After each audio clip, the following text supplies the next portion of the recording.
যারা ভালো মানের ব্লুটুথ হেডফোন খুঁজছেন তাদের জন্য আজকের এই ভিডিও। একটা হচ্ছে যারা মিডিয়াম রেঞ্জের ভিতরে চাচ্ছেন তাদের জন্য M10 একটা জনপ্রিয় মডেল, এটা হচ্ছে M10।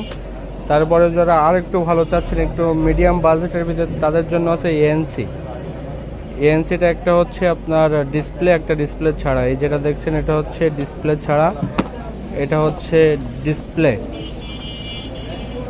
এটা খুব সুন্দর মডেল, এইটা নিতে পারেন যারা ভালো মানের একটা খুঁজছেন, এটা নিতে পারেন। এটার হচ্ছে কালার পাবেন হচ্ছে দুইটা, একটা হচ্ছে ব্ল্যাক, একটা হচ্ছে হোয়াইট। আর যারা আরও একটু ভালো মানের নিতে চান গ্যারান্টি সহকারে, আইটেল দিচ্ছে S9 Pro, এটা দিচ্ছে হচ্ছে আপনার 1 বছরের গ্যারান্টি, খুব ভালো সাউন্ড কোয়ালিটি। আইটেলের 2-3টা মডেল আছে, এগুলো হচ্ছে 1 বছরের গ্যারান্টি আছে, সাথে পাচ্ছেন 1 বছরের গ্যারান্টি, কোয়ালিটি সম্পন্ন মাল। এগুলোর নয়েজ, বাইরের নয়েজগুলো আসবে না। এটা হচ্ছে বাডস AC। যারা ব্লুটুথ হেডফোন নিতে চান তারা এগুলোর ভিতরে চয়েস করতে পারেন, কোয়ালিটি সম্পন্ন মাল।